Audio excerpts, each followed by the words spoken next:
আল্লাহ রাব্বুল আলামিন এই দুনিয়াতে কতগুলো গুণের কারণে, কতগুলো আচরণের কারণে, অভ্যাসের কারণে আল্লাহ তার বান্দাকে ভালোবাসেন। ঠিক একই রকম ওই মানুষের ভিতরে এমন কতকগুলো বদখাসলত, এমন কতকগুলো গুণাগুণ, এমন কতকগুলো দর্শনীয় উপাদান আছে যেইগুলোর থাকার কারণে আল্লাহ রাব্বুল আলামিন তাদেরকে অপছন্দ করেন। সার নির্যাস, পুরা কোরআনুল কারীমের সার নির্যাস। এক কথায় বলতে পারেন এটা সামারি, যে এমন 9টা বাজে গুণাগুণ আছে, এমন 9টা বাজে অভ্যাস আছে মানব জীবনে, যেই বাজে অভ্যাসগুলি থাকার কারণে আল্লাহ রাব্বুল আলামিন ওই মানুষগুলাকে অপছন্দ করেন।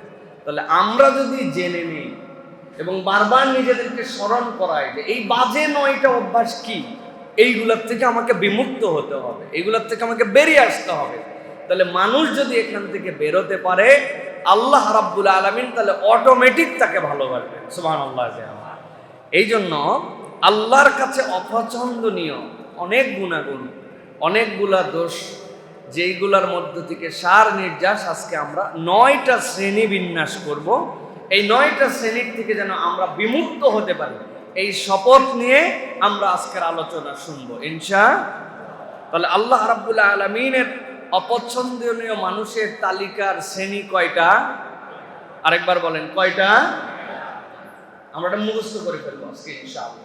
প্রিয় ভাইরা, আল্লাহ রাব্বুল আলামিন বান্দাদেরকে জাহান্নামে দেওয়ার জন্য সৃষ্টি করেন নাই, রব্বুল আলামিন বান্দাকে জান্নাতে নেওয়ার জন্য সৃষ্টি করেছেন। অতএব আল্লাহ রাব্বুল আলামিন চান যে গুণাগুণগুলি তার মধ্যে থাকলে সে জাহান্নামের রাস্তায় যাবে, সেখান থেকে তাকে আলাদা করে জান্নাতের রাস্তায় তাকে ঢুকিয়ে দেওয়া হোক। এই জন্য আল্লাহ রাব্বুল আলামিন কোরআনুল কারীমের মধ্যে এই প্রশ্নগুলো ফাঁস করে দিয়েছেন। আমি অনেকবার বলেছি, আরো একবার আপনাদের কাছে বলি, আল্লাহ রাব্বুল আলামিনের নাম হচ্ছে রহমান, আল্লাহ রাব্বুল আলামিনের নাম হচ্ছে রহিম। অনেক মুফাসসির বলেছেন আল্লাহর জাতের নাম হচ্ছে আল্লাহ, কিন্তু আল্লাহ রাব্বুল আলামিনের জাতের আরেকটা নাম হচ্ছে রহমান। কেন? আল্লাহ রাব্বুল আলামিন যদি এই রহমান নামকে আগে না নিয়ে আসতেন, তাহলে হাসরের দিনে, কিয়ামতের ময়দানে, পরকালে কি আপনাকে আল্লাহ পরীক্ষা করবেন এগুলো একটাও আল্লাহ জানাতেন না।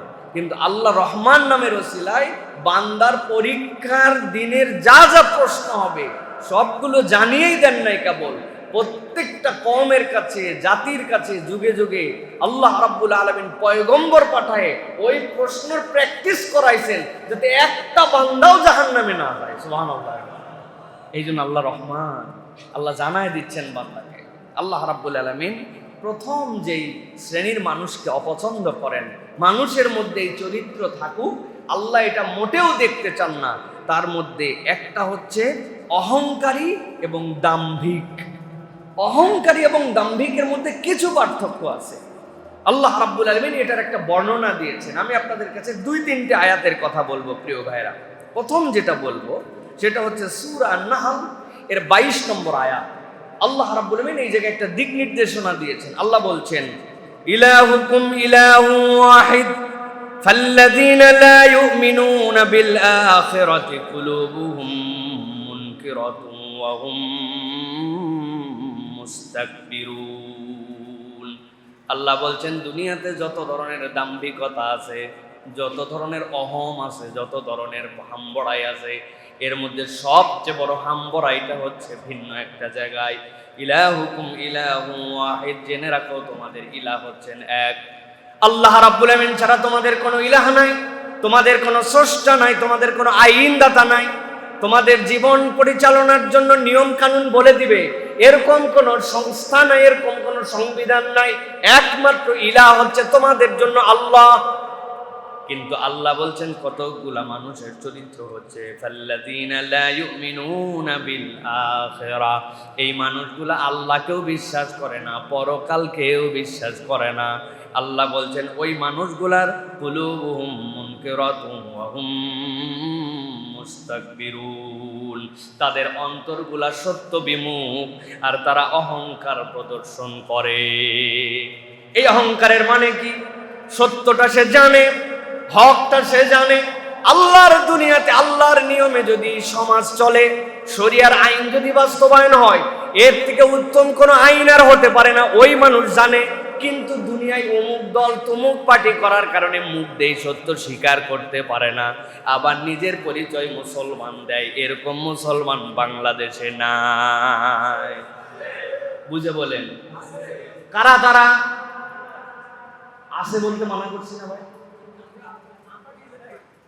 আল্লাহ রাব্বুল আলামিন বলছেন, বান্দা ভালো করে বুঝে নাও, সত্যকে অস্বীকার করা, সত্য জানার পরে আমি মানব না, এইরকম একটা মন নিয়ে ঘোরাফেরা করা, নানান ধরনের অজুহাতকে উপস্থাপন করে সত্য থেকে দূরে সরে থাকা, আল্লাহ বলছেন আল্লাহর ভাষায় এটাও হচ্ছে অহংকার প্রদর্শন করা। আল্লাহর দুনিয়ায় এই শ্রেণীর মানুষে এখন ভরে গেছে, এরা আবার নিজেদেরকে মুসলমানও দাবি করে। আল্লাহ রাব্বুল আলামিন বলছেন দাম্ভিক হয়ো না। সূরা আন-নিসার মধ্যে খুব গভীর মনোযোগে খেয়াল করেন, আল্লাহ 5টা চ্যাপ্টারের কথা উল্লেখ করেছেন, এরপরে দাম্ভিকতার কথা বলছেন। কিসের সাথে কি মিলল? শুধু অনুবাদ করলাম কিন্তু অনুভব করলাম না। আল্লাহ রাব্বুল আলামিন বলছেন সূরা আন-নিসা 36 নম্বর আয়াতের মধ্যে আল্লাহ দাম্ভিকতার পরিচয় তুলে ধরতেছেন, ওয়া'বুদুল্লাহ ওয়া লা তুশরিকু বিহি শাইআ। দুনিয়ার মানুষ আমি 1 নম্বর দায়িত্ব দিলাম, ইবাদত করতে হলে একমাত্র আল্লাহর ইবাদত করো, তার সাথে কাউকে শরীক করো না, এটা তোমার ফার্স্ট ডিউটি। এরপরে রব্বুল আমিন দায়িত্ব জানাচ্ছেন ওয়া বিল ওয়ালিদাইনি ইহসানা। তোমাদের 3 নম্বর দায়িত্ব, তোমার পিতা মাতার সাথে সদাচরণ করো। ওয়া বিযিল কুরবা ওয়াল ইয়াতামা ওয়াল মাসাকিন। দূরের মানুষের সাথে তোমার বিরাট সম্পর্ক। ফেসবুকে গল্প করে বেড়াই, পৃথিবীর এমন কোনো দেশ নাই যেখান থেকে আমার ফ্রেন্ড নাই। উনারে এমন ফ্রেন্ড দুনিয়াতে ছড়ায় পড়ছে, কিন্তু আল্লাহ বলছেন ওয়াবিদিল কুরবা, উনার নিকট আত্মীয়র সাথে উনার খবর নাই। উনার চাচতো ভাইরে উনি চিনে না, উনার ফুফাতো ভাইরে উনি চিনে না, উনার খালাতো ভাইরে চিনে না, উনার আত্মীয় স্বজনের খবর রাখে না। আল্লাহ বলতেছেন এইটা তোমার দ্বারা সম্ভব যদি হয়, তাহলে তুমি আল্লাহর কাছে প্রিয় মুসলমান হতে পারো না। ওয়াবিদিল কুরবা ওয়াল ইয়াতামা ওয়াল মাসাকিন, এতিম মিসকিন ওয়াল জারি যিল কুরবা ওয়াল জারিল জুনুব ওয়াস সাহিবি বিল জামবি ওয়া ইবনিস সাবিল। আল্লাহ বলছেন তোমার সাথে প্রতিবেশীর সম্পর্ক কেমন, তোমার সাথে অসহায় মুসাফিরের সম্পর্ক কেমন, তোমার সাথে ওয়া মা মালাকাত আইমানুকুম, তোমার অধীনস্থ যারা থাকে তাদের সাথে তোমার বিহেভিয়ার কেমন। হুজুরের সামনে আসছে, মাথা নিচু হয়ে গেছে, হুজুর হুজুর করতে অবস্থা খারাপ। বড়লোক মানুষ, এলাকায় 4-5টা বাড়ি আছে, আপনার খবর আছে, উনার একটুখানি সম্পদ আছে, তার সামনে আপনি বিনয়ী, কিন্তু আপনার অধীনস্থর সাথে আপনার ব্যবহার কেমন, আপনার বাড়ির দারোয়ানের সাথে আপনার ব্যবহার কেমন, আপনার ড্রাইভারের সাথে ব্যবহার কেমন, আপনার কাজের মানুষটার সাথে ব্যবহার কেমন, আপনার প্রতিষ্ঠানে আপনার অধীনে যারা চাকরি করে তাদের সাথে আপনার ব্যবহার কেমন। আল্লাহ বলছেন এই জায়গায় পয়েন্ট টু পয়েন্ট উল্লেখ করলাম। আল্লাহ এদের সাথে সদাচরণ করতে বলেছেন, ইন্নাল্লাহা লা ইউহিব্বু মান কানা মুখতালান ফাকুরা। আল্লাহ দাম্ভিক আর অহংকারীকে আল্লাহ পছন্দ করেন না। অহংকার মানে আমরা কি মাথার মধ্যে নিয়ে আসি? অহংকার মানে আমরা মাথার মধ্যে একটা সেন্স নিয়ে আসছি যে আমরা অহংকার মানে লোক দেখানো, ভাব দেখানো। কিন্তু এই ভাবের বাহিরেও আল্লাহ যে ক্ষেত্রগুলা বলে দিয়েছেন, তুমি তোমার নিকটাত্মীয়র সাথে কিরকম ব্যবহার করো, তোমার অধীনস্থর সাথে তোমার সম্পর্ক কেমন, তোমার চাকর বাকরের সাথে তোমার সম্পর্ক কেমন, প্রতিবেশীর সাথে তোমার মহব্বত কেমন, দুনিয়ার প্রতিবেশী তোমার মহব্বত, পাশের বাড়িওয়ালার সাথে তোমার দিল চাস্তি নাই, তোমার মহব্বত নাই, তার সাথে মুখ দেখাতে কি নাই। আল্লাহ বলছেন এগুলো হিসাব করো। এই হিসাবগুলো আল্লাহর কাছে আসবে তুমি দাম্ভিক কিনা। তুমি নিজে পরিচয় দিচ্ছ না ভাই আমি মাটির মানুষ, আমি অহংকার নাই, কিন্তু এই সম্পর্কগুলো তোমার ঠিক না থাকলে আল্লাহর কাছে তুমি দাম্ভিক। খুব সাবধান। নিজেদেরকে আরেকবার জিজ্ঞাসা করেন রাত্রে শুয়ে যে আমি যদি মরে যাই, তো আমার চলে যাওয়ার পরে আমার অবর্তমানে আমার ব্যাপারে মানুষ কি জিজ্ঞাসা করবে, কি বলবে? আব্দুল্লাহ জাহাঙ্গীর রাহমাহুল্লাহ এই কথাটা খুব বেশি করে বলতেন আমাদেরকে যে বাবা, মানুষের অবর্তমানে মানুষ গীবত করে, গীবত করা বিরাট গুনাহ, নিষেধ এইটা, কিন্তু আমি কি ক্যারেক্টারের মানুষ, যেই ক্যারেক্টারের কারণে আমি চলে যাওয়ার পরে মানুষ আমার ব্যাপারে বাজে কথা বলতে সাহস করে। তো আমার চরিত্রটাও তেমন হওয়া উচিত যে মানুষ চাইলেও আমার পেছনে গীবত করতে পারবে না।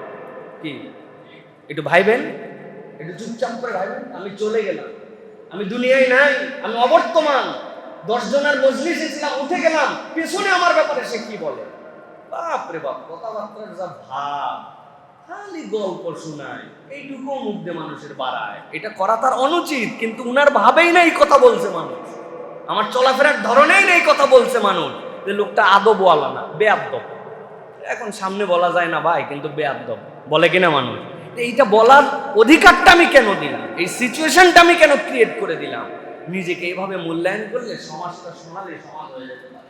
কিন্তু আমরা নিজেদেরটা দেখি না, আমরা খালি অপরেরটা দেখতে পাই, মানুষেরটা দেখতে পাই, নিজের ইহতেসাব কখনো আমরা করি না। একদম ছোট থেকে বড়, হুজুর থেকে বেহুজুর, সবার মধ্যে এটা চলে আসছে। ব্যক্তিগত ইহতেসাব আমাদের জীবনে নাই। প্রিয় ভাইয়েরা, এই জন্য আল্লাহ রাব্বুল আমিন এই জায়গাটা আমাদেরকে বড় বেশি সাবধান করতেছেন। প্রিয় ভাইয়েরা, সুতরাং আমরা বলবো মানুষ কখনো মানুষের সাথে অহংকার করবে না। আর অহংকার কি নিয়ে আসে? ঈর্ষা নিয়ে আসে, হিংসা নিয়ে আসে। অহংকার থেকে মানুষের মধ্যে হিংসা চলে আসে। আমি বহুবার বলেছি, মানুষ এমন প্রাণী, সে যদি বুদ্ধি খাটায় আল্লাহ রাব্বুল আমিন তাকে নিয়ামত বাড়ায় দেয়। আল্লাহ রাব্বুল আলামিন এই জন্য বলেছেন বান্দা হিংসা করবে না, বান্দা বুদ্ধি খাটাবে, বান্দা আল্লাহর কাছে কামনা করবে, আল্লাহর কাছে কামনা করলে রব্বুল আলামিন তাকে দিয়ে দিবেন। সুবহানাল্লাহ। মানুষ অপরের জন্য দোয়া করে না, অথচ নবীজি বলছেন কেউ যদি অপরের জন্য দোয়া করে, সে যদি অনুপস্থিত হয়, তাহলে অনুপস্থিতের দোয়া যা করে একটা ফেরেশতা আল্লাহর কাছে তার হয়ে সেই দোয়াগুলা করে। সুবহানাল্লাহ। অথচ আমরা হিংসা করে বসে আছি, আমাদের মধ্যে সব জায়গায় হিংসা। বহুদিন আগে একটা গল্প বলছিলাম আপনাদেরকে, যে মানুষ হিংসা না করে বুদ্ধি খাটালে মানুষ জিতে যায়। দুইটা অপরাধী এক রাজার দরবারে আসছে, দুইজনারই ফাঁসির ঘোষণা হয়ে গেছে। তাদের যে অপরাধ, এতে ফাঁসি না হলে আর কোনো উপায় নেই। এখন ফাঁসির যখন ঘোষণা হয়েছে, রাজা ডেকে তাকে বলছে যে প্রত্যেকটা মৃত্যুদণ্ডপ্রাপ্ত আসামির শেষ একটা ইচ্ছা, যদি সেটা সামঞ্জস্যশীল হয় তাহলে মেনে নেওয়া হবে। মানে এইটা বলা যাবে না যে আমার শেষ ইচ্ছা হচ্ছে আমাকে ফাঁসি দিয়েন না, এটা তো শেষ ইচ্ছা হলো না। তাইলে এর বাহিরে যে ইচ্ছা পোষণ করবে, সাধ্যের মধ্যে থাকলে এটা পূরণ করে দেওয়া হবে। রাজা বলছে তোমাদের শেষ কোনো ইচ্ছা থাকলে বলো। একজন মাথা কাটায় বলছে, সেই সময় খুব গরমের দিন, বলছে রাজা মশাই আমার কোনো ইচ্ছা নাই তেমন, তবে আমার একটা ইচ্ছা, যে আমি যখন মারা যাব, মারা যাওয়ার আগে 1 গ্লাস খেজুরের রস খাইয়া মরতে চাই। রাজা চিন্তা করছে আগামীকালকে ফাঁসি, আর এটা চৈত্র মাস, 6 মাস বাকি আছে খেজুরের রস আসার, আর ব্যাককল কি বেকায়দা করে বলছেন খেজুরের রস কই পাওয়া যাবে। এখন রাজার কথার তো বেমুখ করা যাবে না। বেয়াদব, তুমি বুদ্ধি কাটা এখান করছো না, আপনি যা বলছেন আমি তো এইটুকুই চাই। এই 6 মাস আর হায়াত এখন বলছে ঠিক আছে খেজুরের রস যেদিন হবে খাওয়া, যা বলছি তাই মানা লাগবে। তো সাথে আরেকজন ছিল, রাজা চিন্তা করছে এরে তাড়াতাড়ি জিজ্ঞাসা করার লাগবে, কারণ এই নতুন কি বুদ্ধি করে আল্লাহ জানে। পরে বলছে তোমার শেষ ইচ্ছা কি, তাড়াতাড়ি বলো। বলছে রাজা মশাই আমি মরাই যদি লাগে, খেজুরের রস খাই কি আর গরুর গোস্ত খাই কি, মরা তো মরাই, এ খাওয়া দাওয়ার মধ্যে আমি নাই। আমার শুধু একটা ছোট্ট স্বপ্ন, আমাদের যে যুবরাজ এখন 10-11 বছর বয়স, সে যখন রাজা হিসেবে শপথ নেবে, তার শপথটা দেখে আমি মরতে চাই। রাজা চিন্তা করছে বদমাইশ, এখন আমি ইয়াং, আমার বেটা ছোট, এ কবে শপথ নিবে, তারপরে আপনি যা বলছেন তাই ওয়াদা আপনি করছেন। তো এইটা একটা গল্প, কিন্তু আপনি একটু খেয়াল করে দেখেন, আপনি ঈর্ষা করেন না, আপনি হিংসা করেন না, আপনি একটু বুদ্ধি খাটাইছেন। তো বুদ্ধি খাটানো তো ইসলামের সব জায়গায় আছে, আল্লাহ রাব্বুল আমিন সেটা পছন্দ করেন। কিন্তু আমরা দাম্ভিক, অহংকারী আর হিংসাকারী, এই কারণে নিজের নসিবেও নাই, অপরেরটাও কোনো কিছু আমি ক্ষতি করতে পারি না। এই হচ্ছে আমাদের বাস্তবতা। এই জন্য আল্লাহ বলতেছেন দাম্ভিক, অহংকারী, তার লেয়ারগুলো আমি বলে দিলাম, এইগুলার থেকে তুমি একটু বিমুক্ত হও, তুমি জান্নাতের ট্র্যাকে উঠে যাবে। সুবহানাল্লাহ। এটা হচ্ছে আমাদের 1 নম্বর। 2 নম্বরে আল্লাহ রাব্বুল আমিন পছন্দ করেন না যেটা, সেটা হচ্ছে সীমা লঙ্ঘনকারী এবং জুলুমকারী। কি বলেন তো ভাই? যে সীমা লঙ্ঘন করে সেই জুলুম করে। আমি কিন্তু হিসাব করে এই শব্দ চয়েস করছি, সীমা লঙ্ঘনকারী এবং জুলুমকারী। কোরআন থেকে দলিল দিব আপনাদেরকে ইনশাআল্লাহ। তাহলে এই গুণ, এই দোষ যাদের মধ্যে, আল্লাহ তাদেরকে পছন্দ করেন না। আল্লাহ রাব্বুল আলামিন বলছেন সূরা বাকারা 190 নম্বর আয়াত, আল্লাহ রাব্বুল আলামিন বলছেন, মুসলমানদের সাথে যখন কেউ যুদ্ধ বাঁধাতে আসে, এমন সিদ্ধান্ত নেয় যে মুসলিম জনপদের প্রতি আক্রমণ করে তাদেরকে হত্যা করে ফেলবে, তাদেরকে শেষ করে ফেলবে, ভালো করে সিচুয়েশনটা অনুভব করেন। আল্লাহ বলছেন ওই সময় আমি রব্বুল আমিন তোমাদের জন্য দায়িত্ব দিলাম, ওয়াকাতিলু ফি সাবিলিল্লাহিল্লাযীনা ইউকাতিলুনাকুম ওয়ালা তা'তাদু ইন্নাল্লাহা লা ইউহিব্বুল মু'তাদিন। আল্লাহ রাব্বুল আমিন বলছেন তোমাকে মারতে এসেছে, তোমার সাথে যুদ্ধ বাঁধাতে এসেছে, তুমি যুদ্ধ করো তার সাথে। আমি রব্বুল আলামিন তোমাকে দায়িত্ব দিলাম, তোমাকে মারতে আসার কারণে যে যুদ্ধ, সেখানেও আমি রব্বুল আমিন তোমার জন্য নির্দেশনা দিয়ে দিলাম, ওয়ালা তা'তাদু, খবরদার খবরদার সীমা লঙ্ঘন যেন করো না। নিশ্চয় আল্লাহ রাব্বুল আলামিন সীমা লঙ্ঘনকারীকে পছন্দ করেন না। সুবহানাল্লাহ। এর মধ্যে আল্লাহ রাব্বুল আলামিন এমন বার্তা দিয়ে রাখছেন, আপনারা যদি কিতালের উসুল পড়েন সেই জায়গায় দেখবেন যে মুসলমানরা যখন আক্রান্ত হয়েছে, মুসলমানরা যখন জিহাদ করতে গেছেন, যেখানে যুদ্ধের জন্য ফরজ হয়ে গেছে তারা গিয়েছেন, এই যাওয়ার পরেও সেই জায়গাতে মিনিমাম 8টা শর্ত ইসলাম দিয়েছে যে আপনি যাওয়ার পরে যদি কেউ স্যালেন্ডার করে দেয় তাহলে আপনাকে তাকে মেনে নিতে হবে তার স্যালেন্ডারটা। আপনি কোনো গাছ নষ্ট করতে পারবেন না, কোনো জনপদে আগুন দিতে পারবেন না, আপনার সাথে যুদ্ধ হওয়ার পরে কেউ মারা গেছে বিপক্ষে তাকে কখনো বিকৃত করতে পারবেন না, হাত নাক কান কিছু কেটে দিবেন এইগুলা সম্ভব না। ওইখানকার পুরোহিতকে মারতে পারবেন না, যারা সিনিয়র সিটিজেন বৃদ্ধ যুদ্ধ করতে আসে নাই তাদের গায়ে হাত তুলতে পারবেন না, শিশুদেরকে মারা যাবে না, নারীদেরকে আক্রমণ করা যাবে না, গাছ কাটা যাবে না। মানে এর থেকে বিউটিফুল যুদ্ধ আর কি হতে পারে? আল্লাহ বলছেন তোমারে মারতে আসছে, তারপরেও তুমি যেন কখনো সীমা লঙ্ঘন করো না। আল্লাহ রাব্বুল আলামিন এরকম সিচুয়েশনকে দিয়ে বলতেছেন, তাহলে বাস্তবিক জীবনে তুমি সীমা লঙ্ঘন কেমনে করবে? এই জন্য আল্লাহ রাব্বুল আলামিন সীমা লঙ্ঘনকারীকে পছন্দ করে না। নবীজি বলছেন ইত্তাকুজ যুলম ফা ইন্নাজ যুলমা যুলুমাতুন ইয়াউমাল কিয়ামা, জেনে রাখো তোমরা জুলুম থেকে বেঁচে থাকো, কিয়ামতের দিনে এই জুলুমগুলো তোমাদের যে অন্ধকার আর অন্ধকার নিয়ে আসবে। সুফি সাহেব রমাদানে মক্কা শরীফে যে আল্লাহর দয়ায় উনি ইতিকাফ করে, কিন্তু উনার বোনের জমি এখন পর্যন্ত ঠিকঠাক মতো দেয় নাই, এইরকম মুসলমান বাংলাদেশে পর্যাপ্ত পরিমাণে আছে না ভাই? প্রচুর ঠকবাজ, মানুষের কাছ থেকে ঋণ নেওয়ার পরে ঋণ ব্যাক করে না, কিন্তু তসবিহ হাতে নিয়ে ঘোরে আর মসজিদের কৌটার মধ্যে 1000 করে মারে। এরকম প্রচুর আপনি ঋণ খেলাপি দেখতে পাবেন, আছে কি না ভাই? বলে তা'তাদু, আল্লাহ বলছেন খবরদার সীমা লঙ্ঘন করো না, এই ধানাই পানায় 2 নম্বর করো না, এই জুলুম তুমি করো না। তুমি এই জুলুম যদি করো আল্লাহ রাব্বুল আলামিনের কাছে তোমার ধরা খাওয়া লাগবে প্রিয় ভাইরা। এই জন্য কোনো ধরনের জুলুম আমার সাথে যেন সম্পৃক্ত না হয়, এটা আমাকে মনে রাখতে হবে। জুলুম কেবল রাষ্ট্রীয় পর্যায়ে হয় না, নিচ থেকে উপর পর্যন্ত জুলুম হয়। সারা দেশ আপনার হাসি মুখ, আপনার দাঁত দেখলে মনে হয় ইরি বাবারে বাবা, হারপিক পাউডার দিয়ে দাঁত মাজা, এত চকচকা দাঁত, লোকজনের সাথে এত আন্তরিকতা, কিন্তু উনি যখন বইয়ের সাথে কথা বলে তখন উনার মানুষ মনে হয় না, উনাকে খেকশিয়াল মনে হয়। এরকম স্বামী আছে কিনা? আবার বলে আছে। আপনি জুলুম করতেছেন, আপনার বাহিরে আপনার গল্পের টপিকের কোনো শেষ নাই, চায়ের পরে চা শেষ হয়ে যাচ্ছে, আপনার গল্প পুরাচ্ছে না। বাড়িতে গেলে উনার আর কোনো গল্প নাই, উনি বাড়ির মানুষের সাথে অন্যরকম মানুষ। এগুলা প্রত্যেকটা অধিকার নষ্ট করার জুলুম, বান্দার হক নষ্ট করার জুলুম। আমাদের এই জুলুমের থেকে যদি আমরা না বাঁচি তাহলে আমাদেরকে আল্লাহ রাব্বুল আলামিনের কাছে উত্তর দিতে হবে প্রিয় ভাই। এই জন্য ছোট কাটো প্রত্যেকটা ক্ষেত্রে আমাদেরকে সিনসিয়ার থাকতে হবে প্রিয় ভাইয়েরা। জুলুমের লেভেল আর কত কি বলবো, অনেক জুলুম আমরা দেখি, কিন্তু আসলে সামাজিক এই কারণে আমরা বুঝি না।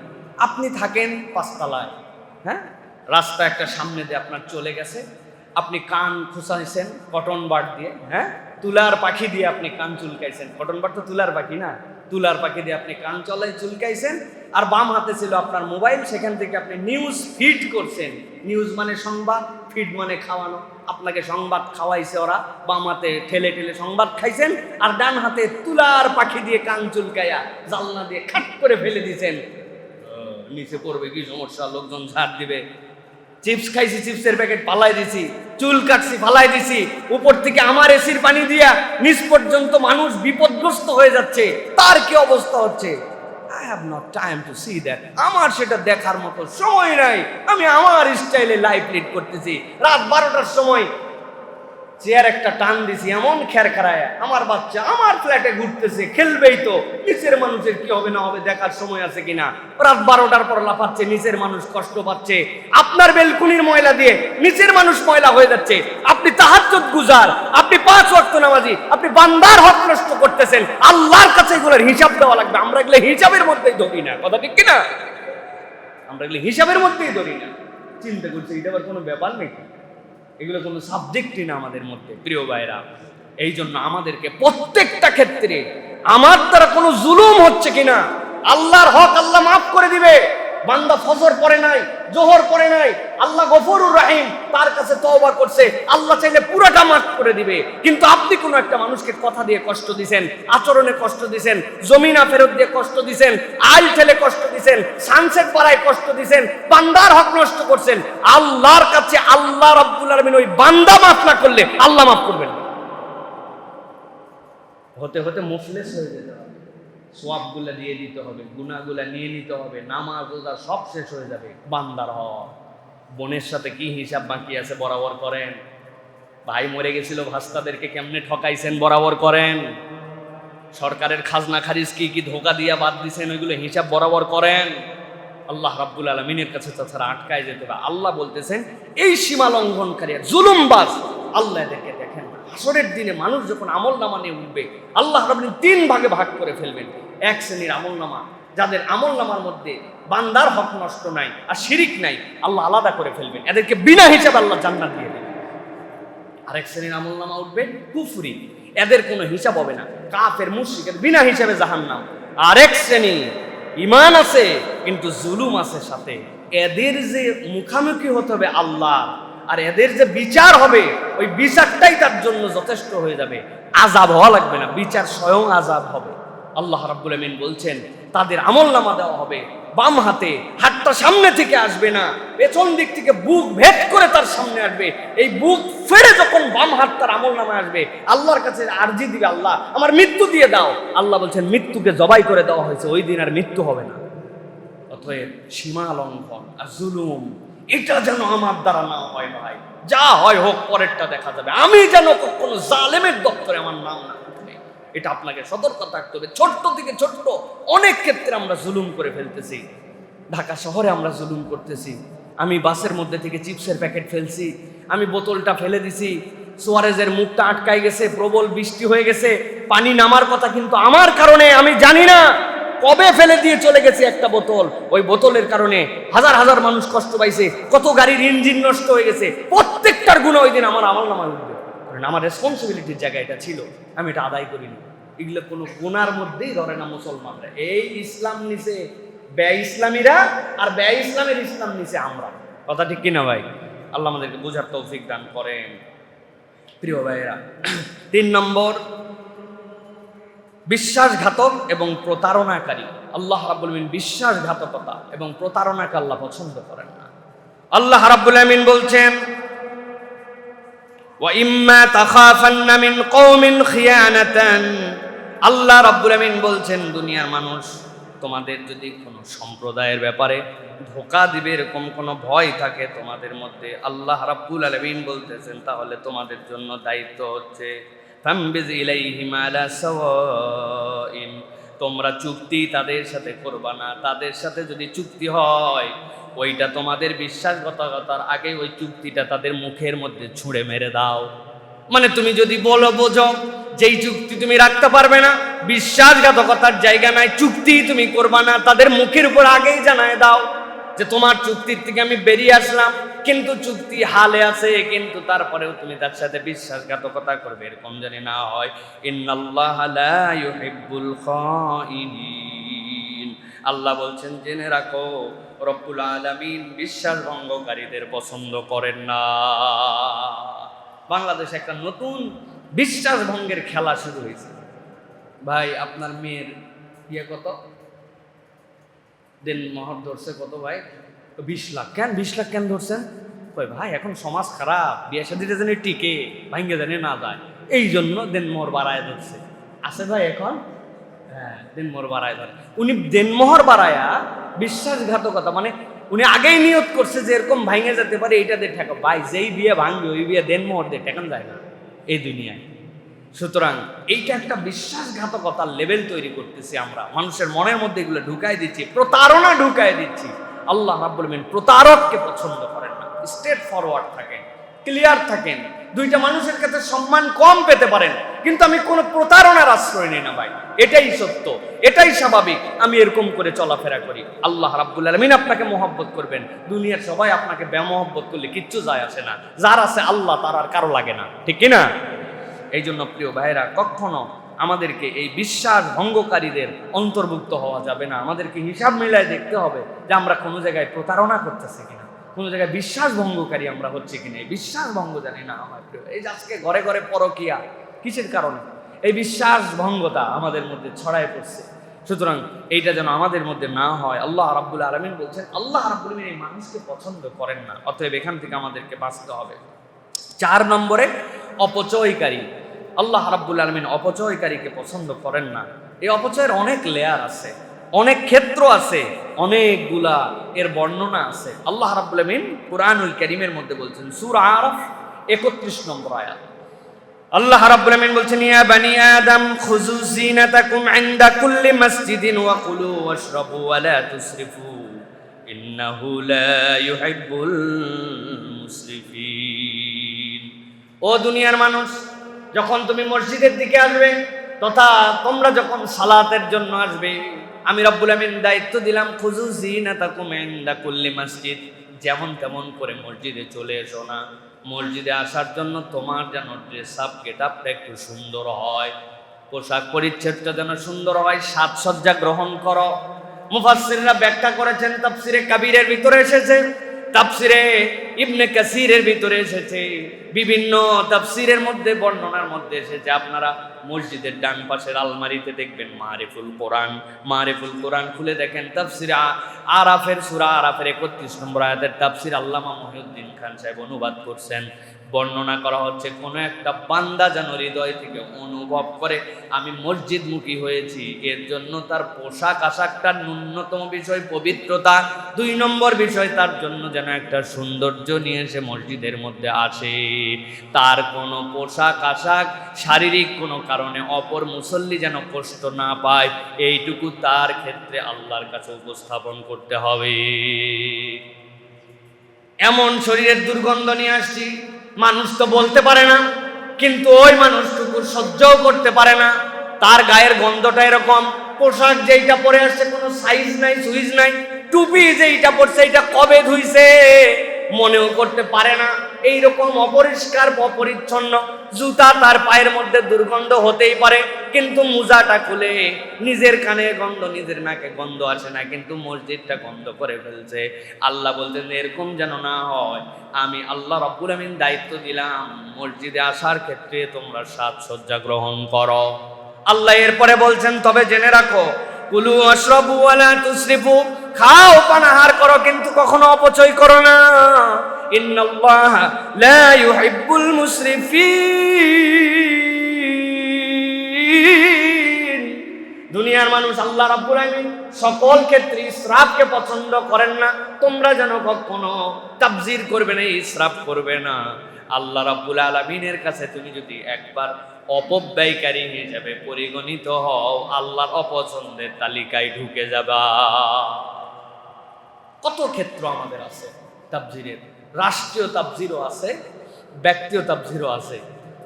যে জায়গায় 104 জনের বহর নিয়ে গেছে, আপনি কল্পনা করতে পারছেন কি বড় পিকনিক টিম, কি বড় মার্কেটিং টিম, কি তার অ্যাচিভমেন্ট, কি তার অর্জন, দেশ কি পাইলো, এগুলোর হিসাব যদি দেওয়া লাগতো তাহলে সাহসও করতাম। অনেকের নাম থাকলেও বলতো ভাই আমার যাওয়া লাগবে না, কারণ আসার পর আমার জিজ্ঞাসা করবো আপনি যাওয়াতে দেশের কি উপকার হয়েছে আপনাকে বলতে হবে, কেননা প্রচুর পরিমাণ মাল পানি আপনি খরচ করে আসছেন।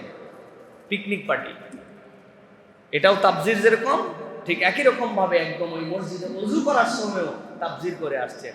প্রথমে কলটা ছেড়ে দিয়া এরপরে পা ভিজায় নিছে, পা ভিজায় কল এমন ফোর্সে মারা আছে মোটামুটি প্রত্যেক কুলির আগে 1 লিটার করে পানি শেষ। আর যদি উনার গলা পরিষ্কার করার সময় থাকে তাইলে তো পুরাই বরবাদ। উনি করে পরিষ্কার করছে, এদিকে 2 লিটার নাই, মেসওয়াক ধুতে ধুতে 1.5 লিটার পানি নাই, মসজিদের ট্যাঙ্কি ফাঁকা আছে। ভাই আছে। এই যে তাবজির, ছোট থেকে বড় আমাদের তাবজির আর তাবজির এইগুলো হচ্ছে ইসরাফ। আমরা সব জায়গাতে অপব্যয় করতেছি, এই অপব্যয় থেকে আমাদেরকে বাঁচতে হবে। আল্লাহ বলছেন ইন্নাল্লাহা লা ইউহিব্বুল মুসরিফিন, আল্লাহ অপব্যয়কারীকে পছন্দ করেন না। অতএব আমাদেরকে অপব্যয় করা যাবে না। এইটার আরেকটা দিক আছে, সেটা হচ্ছে আমরা অপব্যয় আর কৃপণতাটা বুঝি না। যার আল্লাহ যে স্ট্যাটাস দিছেন ওইটাকে মেনটেন করাও হচ্ছে আল্লাহর কৃতজ্ঞতা। একজনকে আল্লাহ যথেষ্ট সামর্থ্য দিয়েছেন, কারণ আল্লাহ আমারে সামর্থ্য দিয়েছে, আমি দেই মসজিদে 50 টাকা। আল্লাহ আরেকজনকে কোটি কোটি টাকার মালিক বানাইছে, কত টাকার মালিক সে জানে না, সেও দেয় 50 টাকা। বলো না, আপনি আল্লাহ রাব্বুল আলামিনের প্রকাশ করতে পারেন নাই, সন্তুষ্টি প্রকাশ করতে পারেন নাই, পয়সা কবরে নিয়ে যাওয়া যায় না। এই জন্য নিজের স্ট্যাটাস অনুযায়ী ওই চলাফেরা করা, ওইটাকে উপস্থাপন করা, ওইটা ইসরাফ নয়, ওইটা তাবজির নয়, ওইটা কৃপণতা হয়ে যাবে। কিন্তু এইটা যেন এমন লেভেলে না যায় যে এইটা যা লাগবে না তাও আমি করি। এইটা আমাদেরকে মনে রাখতে হবে সর্বক্ষেত্রে। আমরা যেন অপচয়কারী না। বাচ্চা কাচ্চার মধ্যে অপচয়ের ব্যামারটা বিরাট ঢুকে গেছে। একটা চিপস খুললো, 3-4 টুকরা খাইলো, চাইছে, বাপ দিয়ে দিছে, এরপরে খায় নাই, আবার নামার পরে আবার একটা চিপসের আবদার করলো। এখন বাপ মা হয়ে গেছে বেকায় দেয়, তারা আবার দিচ্ছে। জুতা একটা আছে, মার্কেটে গেছে, বিনা কারণে জুতা কিনতে যায় নাই, গেছে মাছ কিনতে, কিন্তু বেটার জুতা পছন্দ হয়ে গেছে, জেদ ধরছে, আপনি আবার কিনে দিচ্ছেন না। এই জায়গাতে আপনাকে নিয়ন্ত্রণ করার শিখাতে হবে, তাকে তার লাইফের মধ্যে তাকে বাউন্ডিং শিখাতে হবে। এই জিনিসটা ছোট থেকে যদি না আসে তাহলে বিরাট সমস্যা এটা। এই জন্য আমাদেরকে একদম সিস্টেমেটিক ওয়েতে প্রত্যেকটা ক্ষেত্রে পদক্ষেপ নিয়ে আমরা যেন কোনো রকম ইসরাফ না করি, আমরা যেন তাবজির না করি, এটা আমাদেরকে মনে রাখতে হবে। প্রিয় ভাইয়েরা, আপনি দেখবেন আমাদের প্রত্যেকের বাড়িতে তাবজির হয়। আমরা যে কলটা ছেড়েছি, কলটা ছাড়ার পরে প্রপারলি কল বন্ধ হয় না, অথবা অনেক দিন পানির কলটা ব্যবহার হওয়ার কারণে ওইটা জোরে লাগালেও লাগে না, এই জন্য টপ টপ টপ টপ করে সারাদিন পানি পড়তেছে। কার কার বাড়িতে এরকম কল আছে? একটু হাত উঁচু করেন তো ভাই।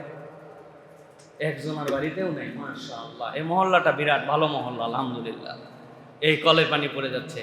ভাই, আমি এক বাড়িতে দাওয়াত খেতে গেছি, এখন হাত ধোয়ার জন্য অনেক ভিড়, আমি রান্নাঘরে ঢুকে যাই, রান্নাঘরে সিনকে হাত ধুইছি, যাওয়ার পরে দেখি চুলা জ্বলতেছে। আমি বললাম, ভাই চুলা জ্বলতেছে যে কি জ্বালাবেন? কয় না হুজুর, আপনার ভাবি বলছে ম্যাচ নাই তো, এই জন্য হালকা করে দিয়ে রাখছে, আবার রান্না করবে রাত্রে। তখন দুপুরবেলা উনি মিটমিট করে জ্বলায় রাখছেন। চুলা 950 টাকা সরকার মাসে নেয়, ব্যবহার করলেও নেয়, না করলেও নেয়। হ্যাঁ, আমি শেষ করলে আমার সমস্যা কোথায়? এরকম কারদের বাড়িতে হয় ভাই? একটু হাত উঁচু করেন দেখি। না, এই মহল্লায় আল্লাহর রহমতে কারো বাড়িতে নাই, সব চুলা অফ, মাশাআল্লাহ। প্রিয় ভাইয়েরা, আমরা যে এরকম করে কত ধরনের তাবজির করি, ইসরাফ করি, এগুলো আল্লাহর কাছে কিন্তু হিসাব দিতে হবে প্রিয় ভাইয়েরা। অতএব এখান থেকে, অপচয় থেকে আমাদেরকে বাঁচতে হবে। তাহলে কয় নম্বর গেছে এটা? কয় নম্বর বলবো? কয়টা ভুলে গেছেন? কয়টা? ভালো করে খেয়াল করেন প্রিয় ভাইয়েরা। এবার 5 নম্বরে আল্লাহ বলছেন ফাসাদকারী এবং অশান্তি ছড়ানো লোক। সমাজের মধ্যে যারা ফাসাদ ছড়ায় আর অশান্তি ছড়ায়, আল্লাহ রাব্বুল আলামিন এদেরকে পছন্দ করেন না। আল্লাহ রাব্বুল আলামিন বলছেন, দুনিয়ার মানুষ ভালো করে জেনে রাখো, সূরা বাকারা 205 নম্বর আয়াতের মধ্যে আল্লাহ বলছেন, ওয়াইদা তাওয়াল্লা সাআ ফিল আরদি লিইফসিদা ফিহা ওয়া ইউহলিকাল হারসা ওয়ান নাসলা ওয়াল্লাহু লা ইউহিব্বুল ফাসাদ। আল্লাহ বলছেন, ভালো করে তোমরা জেনে রাখো, যখন এই মানুষগুলো আল্লাহ রাব্বুল আলামিনের জমিনের মধ্যে থেকে ফিরে যায় কোথাও থেকে, তখন এই মানুষগুলা সেখানে অশান্তি সৃষ্টি করে, শস্য ক্ষেত্র এবং প্রাণনাশ করে। আল্লাহ নবীর কাছে একজন লোক আসলেন, আখনাস। এই আখনাস এমন জায়গা থেকে আসলেন, আসার পরে নবী করিম সাল্লাল্লাহু আলাইহি ওয়াসাল্লামের কাছে ইসলামের এত প্রশংসা করলো, মুসলমানদের এত প্রশংসা করলো। নবীজি তাকে বলেন, আখনাস ইবনে শারিক, তুমি কি আল্লাহর কাছে ঈমান আনবে নাকি? আখনাস বলল, ইয়া রাসূলুল্লাহ, আমাকে ঈমান আনাই দেন। আল্লাহর নবীর হাতে হাতে ঈমান আনলো, কিন্তু ঈমানটা ছিল তার মুখ থেকে, ঈমানটা তার অন্তরে পৌঁছায় নাই। ওই মানুষটা যখন মদিনা থেকে দেশে ফিরে চলে যাচ্ছিল, যাওয়ার সময় মুসলমানদের তখন গম লাগানো, মুসলমানদের শস্য ক্ষেতগুলা তখন ভরপুর, তখন সে যাওয়ার সময় আগুন লাগায় দিল, আর যতগুলা প্রাণী পাইছে হাতের কাছে তলোয়ারটা উন্মুক্ত করে সবগুলাকে কোপাইতে কোপাইতে মেরে ফেলে দিয়ে চলে গেছে। আল্লাহ রাব্বুল আমিন আয়াত অবতীর্ণ করে বলছেন, ওয়াইদা তাওয়াল্লা সাআ ফিল আরদি লিউফসিদা ফিহা ওয়া ইউহলিকাল হারসা ওয়ান নাসল। ওই মানুষগুলা যারা ক্ষেত ধ্বংস করেছে, প্রাণী ধ্বংস করেছে, ফিরত যাওয়ার সময় ফাসাদ সৃষ্টি করেছে, জেনে রাখো এই ঈমান তার কোনো কাজ দিবে না। আল্লাহ রাব্বুল আমিন ফাসাদ সৃষ্টিকারীকে পছন্দ করেন না। সমাজে অশান্তি ছড়ায় দিবেন আপনি, সমাজে আপনি আপনার এমন কোনো অ্যাক্টিভিটিস দিবেন যে অ্যাক্টিভিটিসের দ্বারা সমাজের মধ্যে বিশৃঙ্খলা তৈরি হবে। আল্লাহ বলছেন এই ক্যারেক্টারিস্টিকের মানুষকে আল্লাহ পছন্দ করে না। প্রত্যেক সমাজে এরকম কিছু লোক থাকে, দেখবেন এই মানুষগুলো হচ্ছে কিলিকবাজ, এই মানুষগুলো হচ্ছে ফাসাদ সৃষ্টিকারী, এই মানুষগুলো সব সময় মানুষের মধ্যে যে এমন কাজ করে যেটার দ্বারা সমাজে বিশৃঙ্খলা তৈরি হয়, আর সে এক পাশের মধ্যে থাকে, ভাব নিয়ে থাকে তাতে সুফি কেউ নাই, কিন্তু এর থেকে বড় মিসকা শয়তান আর নাই। এর কথা তার কাছে লাগায়, ওর কথা তার কাছে বলে, সারা দিন মাথার মধ্যে প্যাঁচ ধরে। এরকম কতগুলা লোক আছে না ভাই? আপনার কমিউনিটিতে আছে, আপনার দোকান মালিক সমিতিতে আছে, আপনার ফ্ল্যাটের কমিটির মধ্যে আছে, আপনার অঞ্চলের বাজার সমিতির মধ্যে আছে, মানে এরকম একটা লোক থাকবে, ডেঞ্জারাস লোক দেখবেন এইগুলা। আল্লাহ বলতেছেন, তুমি কিসের ইসলাম, কিসের মুসলমান হইছো? তোমার অন্তর তুমি পরিষ্কার করতে পারো নাই, রব্বুল আলামিনের কাছে তোমার ধরা খাওয়া লাগবে। অতএব এই চরিত্র যেন আমার না হয়। আমি হব শান্তির দূত, আমি হব অশান্তির দূরকারী। কোনো ঝগড়া, কোনো ঝাঁটি, কোনো কিছু আমি যেন, আমার দ্বারা যেন এটাকে আরো বড় না করে, এটা আপনাকে মনে রাখতে হবে। এই যে দারুস সালামে এই জায়গায় কি গন্ডগোল হয়েছে, হওয়ার পরে বিরাট রাস্তার পাশে বাম পাশে দুই গাড়ি দাঁড়ায়া চেতাচেতি চলতেছে। এখন বাসগুলা সব স্লো হয়ে গেছে। এক বাসওয়ালা গলা বাইর করে বলছে, আরে ভাই কিসের আপনারা মুখ দিয়ে কথা বলতেছেন, হাত থাকতে মুখ কি, হাত লাগান, হাত লাগান বলে ওই বাস আস্তে করে সাভারের দিকে চলে গেল। ও নামলো না কিছু না, কিন্তু একটু পিন দিয়ে গেল, হাত থাকতে মুখ দিয়ে মারেন, দুইটা একটা ঝুল দিয়ে চলে গেল। মানে এই টাইপের খবিস টাইপের চরিত্রের মানুষ আপনি দেখবেন। কতগুলা মুখ দিয়ে গেল, কতগুলা বলেও না। বিচার নিয়ে গেছে উনার কাছে, যাওয়ার পরে দেখবেন এমন ক্লিকবাজ, ওই ক্লিকবাজে বিচার আর হয় না, বিচার আরো প্যাঁচ লেগে যায়। এরকম চরিত্র আমাদের মধ্যে আছে ভাই। কবরে চলে যেতে হবে, যাওয়ার কোনো সময় সূচি নাই, যে কোনো সময় ডাক এসে যাবে। এইটা বলা সহজ, কিন্তু প্রভাব পড়ে না আমাদের জীবনে। আমার ক্ষেত্রেও প্রভাব পড়ে না। কত জানাজা দিলাম, কত লাশ ধোয়ালাম, কত মানুষের মৃত্যু সজ্জায় দেখলাম, কিন্তু আমি ওয়াজ করি, কিন্তু আমার এফেক্ট হয় না। মরে গেলেই সব শেষ, সব শেষ ভাই। কি নিয়ে গেলাম এটা একটু মনে রাখতে হবে যে আল্লাহ, আমি জীবনে কারোর মধ্যে ফাসাদ হোক, দ্বন্দ্ব হোক, খারাপ হোক, এইটা আমি চাই নাই। আল্লাহ, আল্লাহ এই অন্তরওয়ালাকে আল্লাহ পছন্দ করেন। সুবহানাল্লাহ। এক সাহাবী আসছেন নবীজির কাছে, নবীজি বলছেন জান্নাতি। লোকজন চিন্তা করছে, বাপ রে বাপ, কি এর যোগ্যতা। নবীজি দেখছেন, পরের দিন আবার আসছিল, নবীজি বলছেন যে এখন আসবে সে জান্নাতি। দেখে কাকতালীয় ভাবে ওই লোকই গতকালকের বেটা। সাহাবায়ে কেরাম চিন্তা করছেন, নবীজি তো অনেককেই জান্নাতের ঘোষণা দিয়েছেন। তৃতীয় দিনে সবাই বসে আছেন, আবু বকর, ওমর, ওসমান, ভিআইপি সাহাবী। নবীজি বলছেন এখন যে আসবে সে জান্নাতি। আল্লাহু আকবার। ওই লোক, যেই লোক প্রথম দিন দ্বিতীয় দিন, সাহাবীরা ঘাবড়ায় গেছে। জিরি বাবারে বাবা, কি করে, এর তো চেক দেওয়া দরকার। এক সাহাবী রাত্রেবেলা বুদ্ধি করে যায়, বলছে আপনার বাড়িতে একটু মেহমান হব, আমার বাড়িতে বিরাট সমস্যা। আরে কি বলবেন, থাকেন, খাওয়া দাওয়া করায়া। উনি তো মেহমান হয়ে গেছে ভিন্ন কারণে, দিনের বেলা নামাজ তো সবই আমাদের সাথে পড়ে, জেহাদ হলে তো একসাথেই যায়, দান খয়রাত তো নবীজি সামনে নেয়। এবারটা করে কি, নিশ্চয়ই যা করে রাত্রে করে। এই জন্য নবীজি 3 দিন জান্নাতি বলেছেন। আর হয়েছে দেখে কি, এই লোক সারা রাত জাগা, আর ওই লোক এশার নামাজের পরে ঘুম। বেলাল রাদিয়াল্লাহু তাআলা আজানের আগে উঠেই নেই, আজান হওয়ার পরে উঠে মসজিদে আসছে। মনটা খারাপ হয়ে গেছে। তো বলছে ভাই আসলে মেহমান হতে আসছিলাম, কিন্তু ভিন্ন কারণে আসছিলাম। কি ঘটনা কি বলেন। বলে ভাই 3 দিন পর পর নবীজি বলছেন আপনার অনুপস্থিতিতে যে আসবে সে জান্নাতে। আগেই বলা আছে জন্য আপনি জানেন নাই, আল্লাহ নবী আপনারা জান্নাতি করে কি আমল করেন? রাত্রে আসলাম, না তাহাজ্জুদ, না এক্সট্রা জিকির আজকার, দেখলাম আমার আগে ঘুমালেন, সারা রাত জায়গায় থাকলাম, গোপন কি করেন জানার জন্য, কোষ খোস নাই, ওটা নাই, ওজুর শব্দ নাই, ব্যাপার কি? কই ভাই যা দেখছেন তাই, কোনো আমল নাই আমার এই পর্যন্ত। উনি যখন মসজিদ নববীর দিকে হেঁটে যাচ্ছেন, ডাক দিছে তখন, ভাই ভাই ভাই শোনেন শোনেন, কি হয়েছে? ভাই এইটা আমল কিনা আমি জানি না, তবে আমি একটা কাজ করে রাত্রে ঘুমাই। কি করেন? আমি যখন রাত্রে শুতে যাই, বিছানায় শোয়ার পরে নিজের শরীরটা ছেড়ে দিয়ে আল্লাহমুখী হই। আল্লাহমুখী হয়ে আল্লাহর কাছে বলি, আল্লাহ আজকে সারাদিনে যার যার সাথে আমার গন্ডগোল হয়েছে, মন ধরাধরি হয়েছে, কথা কাটাকাটি হয়েছে, মনে আমারে কষ্ট দিয়েছে, আল্লাহ আমি না মনে কিচ্ছু রাখলাম না, সবাইকে মাফ করে দিলাম, আল্লাহ তুমি আমারে মাফ করে দিও। উনি বলতেছেন, আপনার তাহাজ্জুদ, আপনার এক্সট্রা আমল না থাকলেও আল্লাহ আপনার এই মানুষকে ক্ষমা করে দিয়ে মনের মধ্যে কিচ্ছু না রেখে এই ঘুমানোটুকুকে এত পছন্দ করেন যে আল্লাহর নবী ব্যাক টু ব্যাক 3 দিন আপনাকে জান্নাতি হিসাবে ঘোষণা করেছেন। আর আমরা পচা একটা অন্তর নিয়ে ঘুমাই, ঘুমানোর পরে চিন্তা করি আগামীকালকে কারে বাঁশ দেবো, কারে পিন দিব, কেমনে কথার খেলা দেবো, কেমনে মাইর দেবো, কোত্থেকে বাঁশ তৈরি করা যায় আরো নতুন করে, এই সকল প্ল্যান করে এরপরে ঘুমাই গেছি, সকালবেলা দেখছে মরে গেছে। আল্লাহ আমাদেরকে এই ফাসাদ এবং অশান্তি ছড়ানোর তালিকার থেকে যেন আল্লাহ বের করে দেন। এরপরে হচ্ছে 6 নম্বরে আল্লাহ বলছেন আরেকটা শ্রেণীকে আল্লাহ পছন্দ করেন, অহেতুক উল্লাসকারী, বিনা কারণে কোনো কারণ ছাড়া যারা শুধু উল্লাসিত জীবন যাপন করে, আল্লাহ রাব্বুল আমিন তাদেরকে পছন্দ করেন না। এটার একটা কঠিন উদাহরণ আল্লাহ দিয়েছেন। এই উল্লাসের ধরনটা কি হতে পারে? আল্লাহ রাব্বুল আমিন মুসা আলাইহিস সালামকে পয়গম্বর করে পাঠালেন, সহযোগী হিসাবে হারুন আলাইহিস সালামকে দিয়ে দিলেন।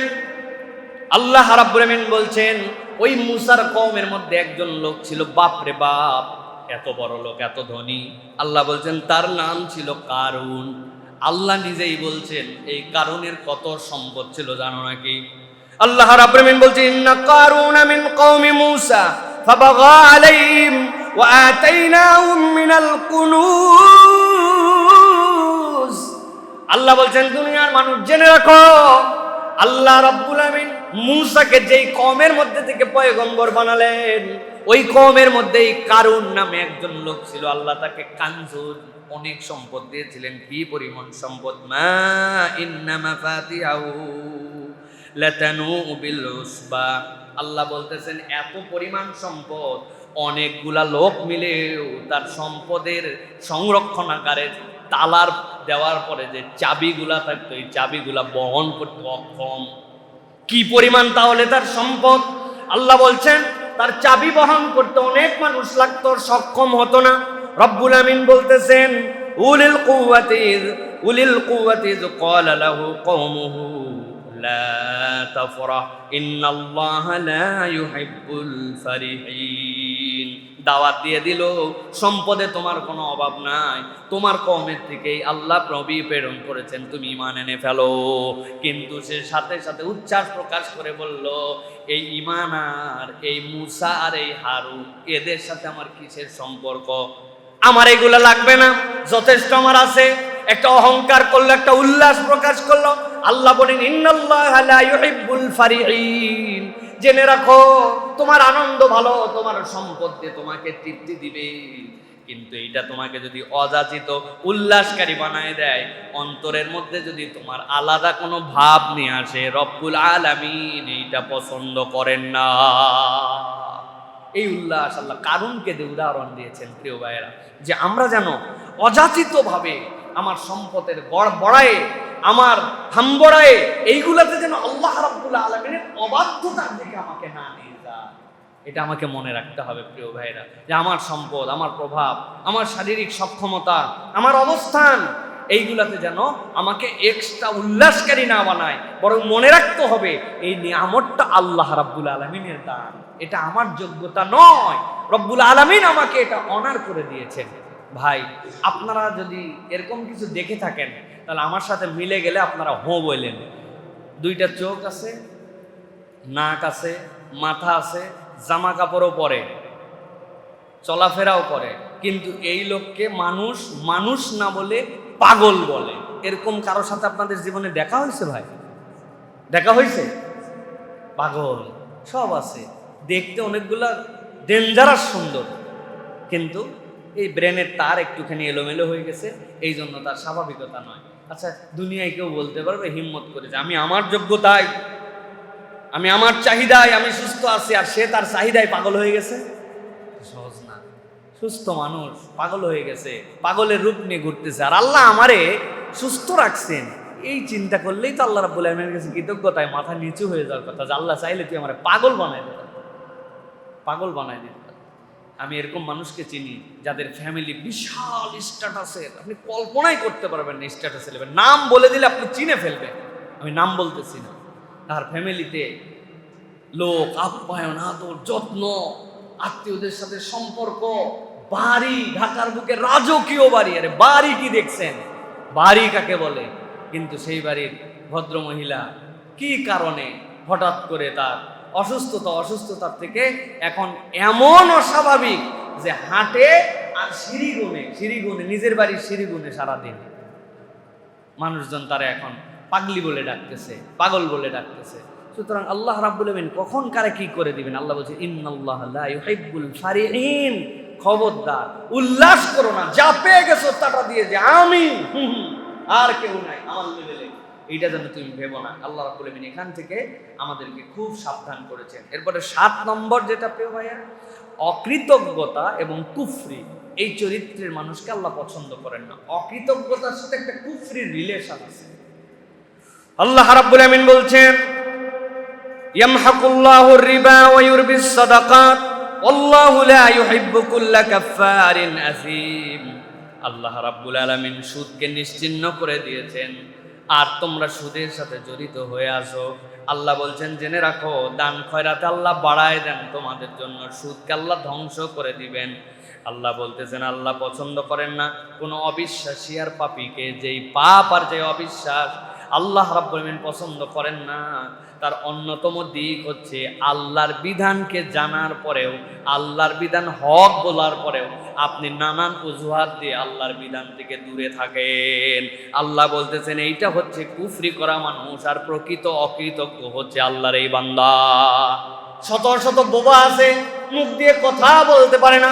আল্লাহ আমাকে মুখ দিয়ে কথা বলার যোগ্যতা দিয়েছেন। আমি ব্যবসায়িক ক্ষেত্রে মিথ্যা কথা বলি, আমি আমার বক্তব্যের ক্ষেত্রে মিথ্যা কথা বলি, আমি আমার রাজনৈতিক ইশতেহার যেইটা দেই ওইটা বাস্তবায়ন করা সম্ভব না জানি, কিন্তু তারপরেও লোকের কাছে মিথ্যা প্রতিশ্রুতি দিয়ে ভোটে দাঁড়ায়। এই সমস্যাটা অবশ্য বাংলাদেশে নাই। আছে? এবার হিসাব মিলাই নিয়ে, এবার হিসাবটা মিলাই নিয়ে, ভাই ইশতেহারটা যদি দিচ্ছেন বুঝাই দেন, আন্দা গন্দা মাইরেন না, ক্যালকুলেশন করে বুঝাই দেন যে হিসাবটা কেমনে বরাবর করবেন। আপনি যেটা ফাও কথা বলতেছেন, এই ফাও কথার দিন শেষ, কার্যকর কথা আপনাকে বলতে হবে, প্রতিশ্রুতি আপনাকে আদায় করে নিতে হবে। এই মানুষগুলাকে জনগণ জবাবদিহির মুখোমুখি করে না, এই জন্য এরা বারবারে ফ্যাসিস্ট হয়ে যায়। নতুন আর কোনো ফ্যাসিস্ট সৃষ্টি হতে দেওয়া যাবে না, ঠিক কিনা? এটা আমাদেরকে এনশিওর করতে হবে, তাদেরকে জবাবদিহিতার মানদণ্ডে নিয়ে আসতে হবে। আল্লাহ বলতেছেন খবরদার তোমরা অকৃতজ্ঞ এবং কুফরি করা মানুষ হয় না। আল্লাহ বলছেন ওয়াতাকুম মিন কুল্লি মা সাআলতুমুহু ওয়া ইন তাউদ্দু নি'মাতাল্লাহি লা তুহসুহা ইন্নাল ইনসানা লাযালুমুন কাফার। আল্লাহ বলছেন তোমার যা চাইছো আমি সব তোমারে দিছি। আল্লাহ নিয়ামত গুণে শেষ করতে পারবে না, অথচ মানুষ অন্যায়কারী এবং অকৃতজ্ঞ। মানুষ অকৃতজ্ঞ। সারা রাত যে আল্লাহ অক্সিজেন দিয়ে বাঁচায় রাখলো, ওই আল্লাহর জন্য ফজর আমাদের দিল টানে না, ঠিক না ভাই? যে আল্লাহ রাব্বুল আলামিন আমাকে টাকা পয়সা দিল, ওই আল্লাহর জন্য আমার পকেট থেকে টাকা বের হয় না। যে আল্লাহ রাব্বুল আলামিনকে সুস্থ রাখলেন, ওই কৃতজ্ঞতায় আল্লাহ রাব্বুল আলামিনের কাছে আমি, তার আইনের কাছে আমি সমর্পিত হতে পারি না, যা সীমিত স্বার্থের জন্য, সীমিত বুঝের অভাবের জন্য। আল্লাহ বলছেন এই চরিত্রের মানুষ আমি পছন্দ করি না। অতএব আমাদেরকে এখান থেকে বেরিয়ে আসতে হবে প্রিয় ভাইয়েরা। আল্লাহ রাব্বুল আলামিন সর্বশেষ বান্দাদের জন্য বলছেন পাপাচারী এবং গুনাহে যারা নিমগ্ন, এই মানুষগুলাকে আল্লাহ রাব্বুল আলামিন পছন্দ করেন। ভালো করে শব্দটা বুঝে নেন। পাপাচারী, গুনাহে নিমগ্ন, পাপ সকলের থাকবে কিন্তু নিমগ্নতা থাকবে না। জানছি পাপ, ফেরত আসছি, পাপ ছিল ছেড়ে দিছি, না বুঝে করছি, ক্ষমা চেয়ে নিছি, নিমগ্নতা যেন না থাকে। আল্লাহ রাব্বুল আলামিন ভয়ঙ্কর শব্দ ব্যবহার করেছেন সূরা ফাতির 36 নম্বর আয়াতের মধ্যে আল্লাহ বলছেন, ওয়াল্লাযীনা কাফারু লাহুম নারু জাহান্নাম লা ইউকদা আলাইহিম ফায়ামুতু ওয়া লা ইউখাফফাফু আনহুম মিন আযাবিহা কাযালিকা নাজজি কুল্লা কাফুর। রব্বুল আমিন বলছেন, ও দুনিয়ার মানুষ, ভালো করে সাবধান হয়ে যাও, যারা কাফের হয়েছে, আল্লাহর বিধানকে অস্বীকার করেছে, দিন থেকে বেরিয়ে গিয়েছে, আল্লাহ বলছেন তাদের জন্য জাহান্নামের আগুন, তাদের মৃত্যুর আদেশও দেওয়া হবে না, তারা মরে যাবে, তাদের থেকে শাস্তিও লাঘব করা হবে না। এই রকম নয় যে আযাব দিতে দিতে মরে গেল, একবার মৃত্যুর মাধ্যমে যেই উত্থান হবে, এই উত্থানের পরে আর তোমার জন্য মৃত্যু আসবে না। আল্লাহ বলছেন প্রত্যেক অকৃতজ্ঞকে আমি রব্বুল আমিন এইভাবেই শাস্তি দেই। আমাদের জীবন এই জন্য বিশ্লেষণ করে নিতে হবে। আমরা আল্লাহ রাব্বুল আলামিনের কাছে ভুল হলে পাপাচারী হতে পারি, কিন্তু এই পাপের উপরে আমরা যেন নিমগ্ন না হই, আমরা যেন পাপের উপরে অটল অবিচল না থাকি। জানা মাত্র তওবার হালতটা আমাদের হৃদয়ের মধ্যে নিয়ে আসতে হবে। কন্টিনিউ পাপ করেই যাচ্ছি, দেখেই যাচ্ছি, একই গুনাহ করেই যাচ্ছি, তওবা করবনি, ছাইরে দিবনি, আর একটু বয়স হোক। আমি তো মাঝে মাঝে বলি, বহু ভাইয়ের মুখে নামাজি কিন্তু দাড়ি দেখা যায় না, কি ব্যাপার? কই এখনো বয়স হয়নি। এটা যে একটা ফিস, এটা যে কবিরা গুনাহ, আপনি তাও বাদ দিতে পারলেন না। কি হলে আপনি বাদ দিবেন? আপনি কেন এটাকে পছন্দ করলেন যেটা আল্লাহ মহিলাদের গুণ বানালো? আপনি পুরুষ হয়ে এটা নিলেন কেমনে রে ভাই? কেমনে নিলেন? আপনি অন্তত মোষটা রাখেন, যা গুনাহ আমার হোক, অন্তত মহিলাদের সাথে সামঞ্জস্যটা চলে যায়। অসামঞ্জস্য বানান যে আপনি আর মহিলা আলাদা হন না, কোনো কারণ নেই, কোনো যুক্তি নাই। আরে ভাই কারণ থাকলে তো আল্লাহ ছেলের এটা দিতই না ভাই। আর আপনি আবার উল্টা বলতেছেন। এইটাই শুধু একমাত্র না, এরকম অনেক পাপ আছে আমাদের মধ্যে, যেইগুলো আমরা পাপের মধ্যেই আছি, আমরা ওখান থেকে আর বেরোতে পারতেছি না। আমরা আল্লাহ বলতেছেন পাপ থাকবে, বান্দার আল্লাহর কাছে ক্ষমা চাইবে। বান্দা যদি পাপহীন হয়ে যেত, আল্লাহ নতুন সৃষ্টি করতেন যারা আল্লাহর কাছে ক্ষমা চাবে। কিন্তু আমরা যেন পাপের মধ্যে নিমজ্জিত না থাকি, ওখান থেকে বের হতেই হবে, শপথ নিতে হবে যে আমি আর পাপের মধ্যে। এখন একজনের নামাজ মিস করার পাপ নাই, কিন্তু মিথ্যা বলার পাপ আছে। একজনের মিথ্যা বলার পাপ নাই, কিন্তু 3 জনের সাথে বসলে গীবতের পাপ আছে। একজনের গীবতের পাপ নাই, কিন্তু মেজাজ খারাপ হলে গালিগালাজ করে, গালির পাপ আছে। এরকম অনেক ধরন আছে না আমাদের মধ্যে। তা আল্লাহ বলতেছেন আমি অপছন্দ করি গুনাহে নিমগ্নরা। তুমি গুনাহে নিমগ্ন থেকো না, গুনাহ বান্দা হবেই, সাথে সাথে তওবা করো, আমি ওইটা পছন্দ করি। কিন্তু আমাদের অধিকাংশ গুনাহের নিমগ্নতা চলে আসছে, দেখেই যাচ্ছি খারাপটা, শুনেই যাচ্ছি খারাপটা। এত ওয়াজের পরেও গান শোনা বন্ধ করে না, ওনার কান আর গান। অথচ আল্লাহ রাব্বুল আমিন এটা পছন্দ করেন না। উনি কথা বললেই মিথ্যা কথা বলে, কথা বললেই গালিগালাজ করে, মুখ খুললেই গীবত করে, অন্তরের ভিতরে তার ওই যে একজনের প্রতি বিদ্বেষ ধরে আছে, ওইটা নিয়েই চলাফেরা করছে। এটা নিমগ্নতা। আপনি পাপের মধ্যে ঢুকে আছেন, এখান থেকে বের হতে আমাদেরকে এখান থেকে বের হতে হবে।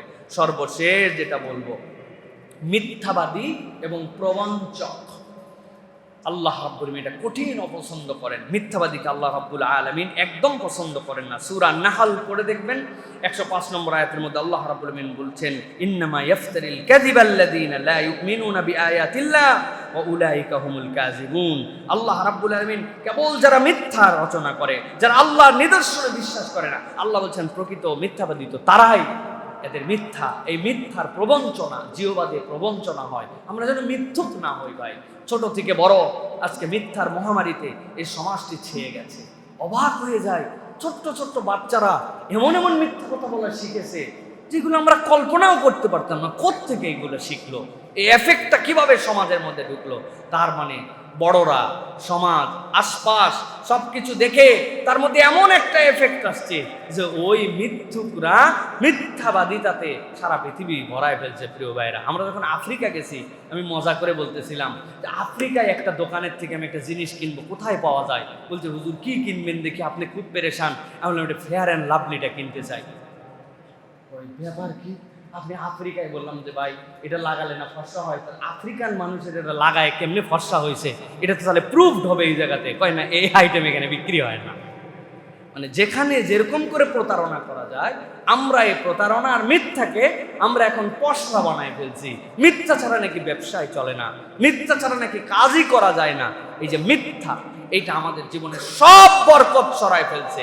আজকের থেকে শপথ করতে হবে অন্তত এই বিষয়ে আমরা জীবন থাকতে আমরা মিথ্যা কথা বলবো না। পারবো ইনশাআল্লাহ? এটা চেষ্টা করতে হবে, মিথ্যা কথা বলবো না ভাই। মানুষকে অপমান করতে পারে, ফট করে একটা কথা বলে ফেলছি, ভাই আপনার আসার কথা কয়টায়? 10:30টায়। ঘুমায় গেছিলেন, উঠতে পারেন না, অথবা কোনো একটা কারণ ছিল, কিন্তু আপনি এখন তার কাছে পৌঁছানোর আগেই বলতেছেন এই 2 মিনিট চলেই আসছি। ফেরির উপরে উঠে একজন, আমি গাড়ির গ্লাস নামাইছি, ও বলতেছে যে ভাই কই? ভাই গুলিস্তান পার হলাম, 5 মিনিট খারাপ। বললাম চাচা এইটা তো দেউলদিয়া পাটুরিয়া ঘাট। শুনে ভালো শুনে বাবা টেকা পাবে তো, বড় জ্বালায় আছে, বাড়ি চলে যাচ্ছি, এই জন্য খালি নদী পার হই, কোন জায়গায় আছে বলা যায় না, এই জন্য নদী পার হচ্ছে, গুলিস্তানে আছে। এরকম মিথ্যা হয়তো এটা দেখা গেছে, কিন্তু এরকম কম বেশি মিথ্যা আমরা প্রত্যেকেই বলি, তাই না ভাই? এই মিথ্যা থেকে আমাদের বেরোতে হবে। আল্লাহ পছন্দ করেন এই মানুষকে, আল্লাহ রাব্বুল আমিন বরকত দিবেন না, হায়াতের বরকত কমে যাবে, আপনার মনে শান্তি হবে না, ভালো লাগবে না। এই জন্য আমাদেরকে এখান থেকে বেরোতে হবে। আল্লাহ আমাদেরকে তৌফিক দান করুন। তাহলে আবার চলেন একটু রিভাইজ করি আমরা, যে আমরা যে গুণাগুণ আল্লাহ পছন্দ করেন। 1 নম্বর, অহংকারী এবং দাম্ভিক, গর্বিত যারা, নিজেরা অযথা গর্ব করে, আল্লাহ এদেরকে পছন্দ করেন না। 2 নম্বর, আল্লাহ রাব্বুল আমিন বলছেন সীমা লঙ্ঘনকারী এবং জুলুমকারী, আল্লাহ রাব্বুল আমিন পছন্দ করেন না। 3 নম্বর, বিশ্বাসঘাতক এবং প্রতারণাকারী, মানুষের কাছে প্রতারণা করে, প্রতারক, আল্লাহ রাব্বুল আমিন পছন্দ করেন না। এরপরে অপচয়কারী, এরপরে বলেছি ফাসাদ এবং অশান্তি সৃষ্টিকারী লোক, সমাজে তারা অশান্তি ছড়িয়ে বেড়ায়। 6 নম্বর, অহেতুক উল্লাসকারী, অহেতুক সে উল্লাস করে। 7 নম্বর, অকৃতজ্ঞ এবং কুফরি করা মানুষ। 8 নম্বরে পাপাচারী এবং গুনাহে নিমগ্ন। 9 নম্বরে বলেছি মিথ্যাবাদী এবং প্রবঞ্চনাকারী। এইগুলা যদি আমাদের মধ্যে না থাকে, ইনশাআল্লাহ আল্লাহ রাব্বুল আলামিনের প্রিয় পাত্র হওয়ার দিকে আমরা এগিয়ে যাব ইনশাআল্লাহ। এই বান্দার এই খারাপ গুণ যদি মুক্ত থাকে, এই বান্দার মৃত্যু আর জান্নাতের মধ্যে দূরত্ব থাকবে না ইনশাআল্লাহ। আল্লাহ আমাদেরকে তৌফিক দান করুন, আল্লাহুম্মা আমিন।